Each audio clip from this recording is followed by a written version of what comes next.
Alright guys, today I'm going to give you guys a full review of this device right here. This is the HTC One M8, the new 2014 edition of the HTC One. So we're going to go ahead and get into this.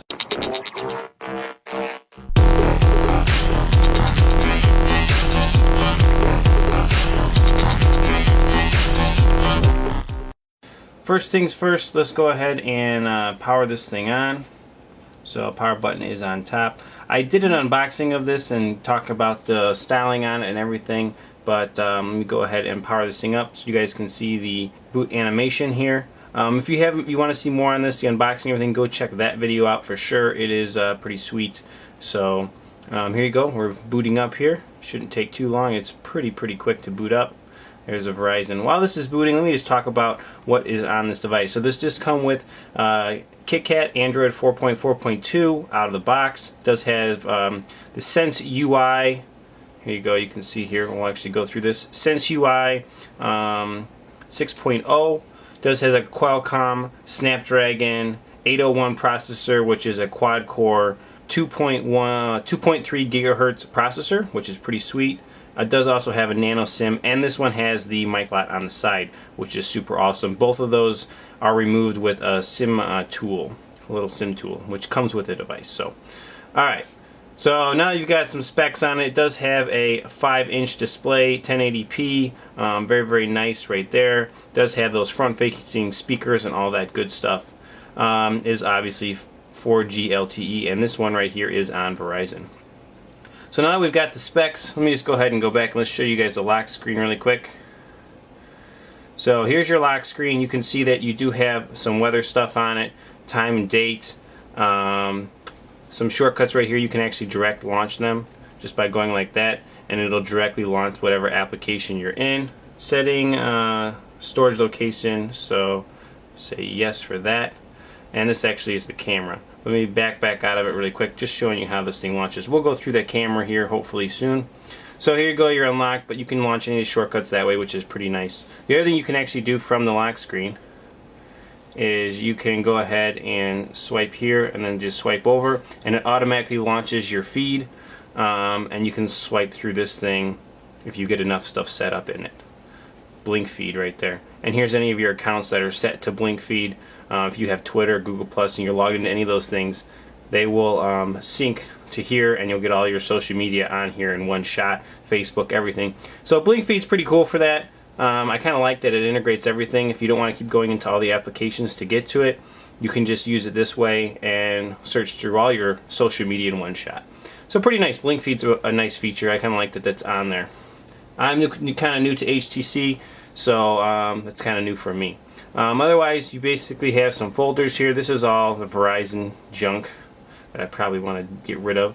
There you go. You can go ahead and hit plus, add an application to that folder if you want, or launch any of those applications. Here's all your Google applications. Standard stuff right there. Obviously phone, contacts, Google, camera, and then you can get into your app drawer.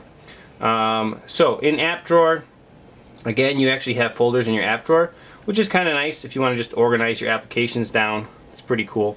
You do have a kids mode and a parent dashboard, so you can set that up so kids can play on it. I always like that feature. I think it's pretty nice. They won't mess up any of your stuff. So other than that, you can see contacts and stuff are pretty much, all the applications are pretty standard here. You do have an iOS mobile wallet, or Iris, I'm not even sure how to say that. Gallery, music, settings, Verizon junk, Zoe, which we'll get into. Does also have an IR blaster, so you can use it to control your TV by going through some quick settings here and control your TV from this device, which is really cool. And just a widget right there on Amazon. There's the Verizon widget. Pretty much that's your home screen look. Let's go ahead and check out some of the settings on this thing. So first of all, the other one is this is your notifications right here. So all your notifications are right there. We can hit this button right here and gets to all of your quick toggles. There is quite a bit in here that you can actually toggle, which is pretty nice. Hotspot, settings, brightness, and you can actually adjust these by hitting this button. And now you can actually see right here, these are the ones that aren't on there, and you can move them around device is a little slippery here. You can actually move them around and put them up on that top screen if they're things that you use, or you can take them off here. Looks like you have about 12 or so on the top screen, and then you have about 12 more and 10 more to choose from. You reorganize them how you want and then just hit done, and it'll reorganize how they're on here and what ones are on there. These are the ones I kind of use, so I kind of set it up like this, but do it how you want it. So besides that, let's go ahead and shoot into settings. Obviously you can launch settings this way, or you can launch it from the app drawer and going to settings application. So you can see all the stuff here. You've got these cool green toggles. I really like this green. I think the green on all the settings stuff is cool, mainly because green's one of my favorite colors. So that's pretty sweet. You can go into more here, and default SMS application, different things you can adjust there. Mobile network sharing, HTC Mini Plus, which I'm actually not sure what this does. Connect to HTC Mini Plus. Yeah, I don't know what the Mini Plus is, so I'll have to Google that, I guess, and find out what that is. Maybe when you guys know, you can comment in the video description. This is recent applications. You can see I've got those things going right there, which is always launched by that little button right there. So we're going to go back really quick here. Keep looking through here. You can see it does have boom sound, cannot be turned off when using internal speakers. So that's interesting. There's some boom sound settings you can adjust right there. Obviously your sound settings, keypad touches and all that kind of stuff would be in sound. Displays and gestures. So you can change your font size and style right there. Daydream setup, notification lights. Alright, so it just does different notifications for different things. I think you can maybe, yeah, just picks the notification things you want the notification light to light up for. Motion launch gestures, double tap, swiping. You can adjust and set all of these, which is cool. Volume buttons do different things. So double tap. So you double tap on the screen, and it'll wake it up. So that's pretty cool. Different fun stuff you can turn on here, which is pretty nice. So double tap is kind of like that Knox feature on the LG devices. So you can see all the cool stuff you've got in there. Let's see what else we have here. So personalize. Personalize is kind of nice. I like that this is in here because this is what all the cool launchers are doing now, is you can actually come in here and you can, apply themes, colorings, and all that kind of fun stuff. So right here you can actually see, different themes. And that's the stock default one, and you can change it, I don't know, to this orange one maybe if you like that, and hit apply. Yep, I'll change my wallpaper, and boom, now I'm running this theme very simply, very easily. And I think, yep, it even changes the colors in here. So I love the theming and the customization of that under personalization. That just makes sense for developers, I should say for carriers and manufacturers to integrate that into their phones at this point. You can see there's other things in here for adding widgets, home screen stuff. So you can turn blink feed on and off right there. Wallpapers, manage home screen pages, how many pages you have, add and remove them, which ones you're set for your home page. You can do all that stuff in there in personalization. Obviously some call settings, storage. This is a 32 gig model of the HTC One M8, but you only get available, it looks like, about 24 gigs of free space, just because the system and everything else, it takes up space on your device. And then I've got a 16 gig SD card, which is about 15 gigs. So very cool. We go into power. This is something I always do because I always want it, is the battery percentage. So you turn that on and you get battery percentage up top, just because I really like it. Quick note here, under fast boot. If you want to be able to boot into bootloader mode, in case you mess something up, in case we finally get a custom recovery, or you need to get into factory stock recovery, which I have a video on, you want to make sure you turn fast boot off. Otherwise you cannot get in, or it may not let you get into bootloader mode with the button combination. So that's just a quick little warning for you guys to understand that. And we'll keep moving here. So application manager, obviously you can get in there and look at your applications that are downloaded, that are on the device, that are on the SD card. that are running and manage all of those through there. Accounts, location, security, all that good stuff. Backup, backup account and reset phone is all right there as well. Date, time, accessibility.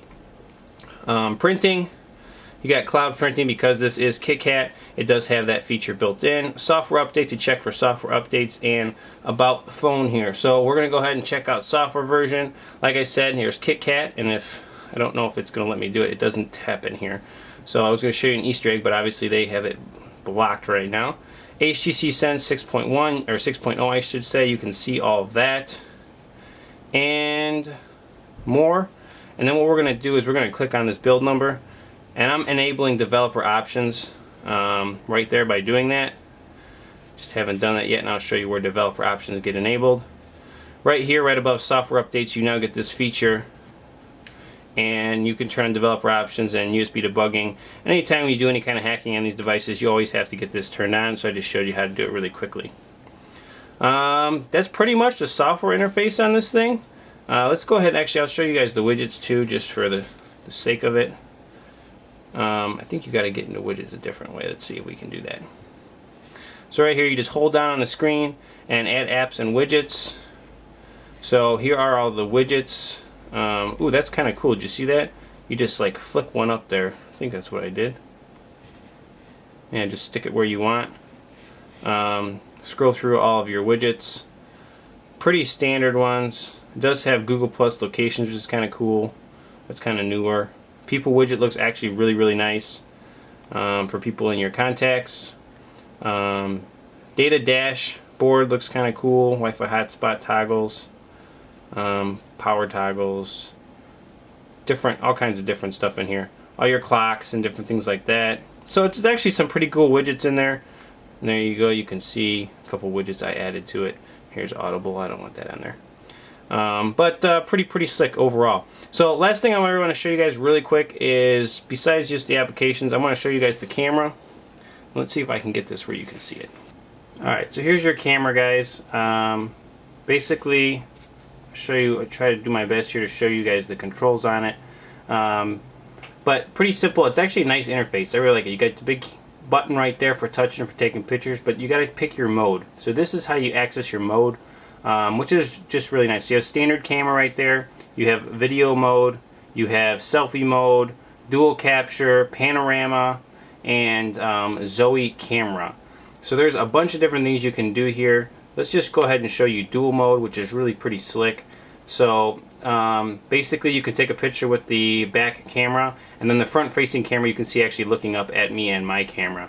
So you can take pictures at the same time of both, which is pretty nice if you want to have your expression of something you're looking at, which can be really fun. So that's really sweet. We'll go ahead and check out some other ones. Selfie mode obviously is just going to basically turn the camera to the front, and again you can see my camera and my face. Pretty nice. Let's go ahead and check out some other ones here. Video capture is right here, and obviously just start the video capture. It's pretty simple. Zoe mode is also pretty sweet, and basically how Zoe mode works is you just hold down and it'll record and take pictures kind of at the same time, which is pretty slick. And then you can actually replay them and actually take snapshots during the video playback.